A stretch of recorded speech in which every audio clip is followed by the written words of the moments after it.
Hello, this is Mr. Atherall. Just wanted to talk to you a little bit about Remains by Simon Armitage. So, first of all, this poem is a war poem, and the title Remains is interesting because it could refer to a couple of different things. So, firstly, it could be about the remains of someone's body after they've died, because someone dies in this poem, but it's also, I think more importantly, about what's left of a soldier, of a man, after they've been through the trauma of war. And so it's about a particular soldier and his experiences and how he copes with the fact that he killed a man.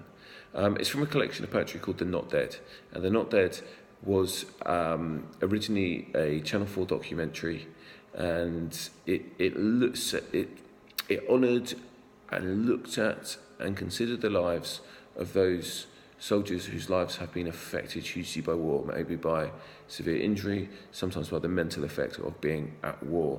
And so contextually, it's a modern poem looking at soldiers who have fought in Iraq and Afghanistan and how they are affected.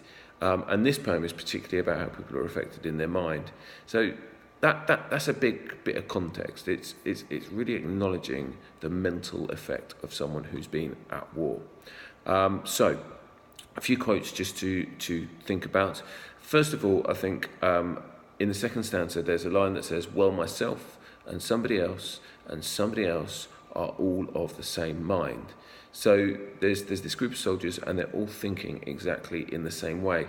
Now, I think that's interesting because it's kind of showing that there's not an individual thought process. People aren't individuals considering the rights and wrongs of a situation. There is a tribal mentality. There is a lack of maybe proper consideration. The fact that the phrase somebody else and somebody else takes away the identity of these soldiers, because their identity is not important when they're in the army. It's the fact that they're part of the army. And because they're part of the army, they're thinking in a particular way. And that's why they end up killing someone who probably didn't need to be killed. And so that deliberate vagueness is about their lack of identity.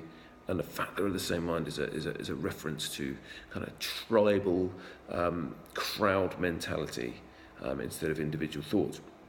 After they've killed this man who was robbing this bank and who may or may not have been armed, the soldier struggles with the guilt of having done this. And he uses Simon Armitage uses the line, "His blood shadow stays on the street." And I think that's a really important line to remember. So that blood shadow, every day as they walk past, the blood stain of the man that he's killed. But that, I think, is not just a literal truth, it's also a symbolic truth of the situation on his mind. Every day, the shadow of what he's done hangs over him. So that line can be considered symbolically to talk about the guilt that this soldier feels. There's a shadow over his mind, and you could zoom in and discuss that word shadow to talk about the effect and why that particular word was chosen and what we think about and the connotations of that word. Okay, the final line of the poem says, "His bloody life in my bloody hands." So there's the repetition of bloody there, where he's having to hold the bloody life. The guy's life is bloody because he's been shot and he's been killed in my bloody hands. And there is a sense of self-blame and guilt again. This repetition demonstrates this impossibility to get rid of this feeling. He also says the drink and the drugs won't flush him out. There's a desperation to try and get rid of this guilt, but this guy can't handle the guilt that he has, that he feels. And so those three lines would be ones that I'd remember.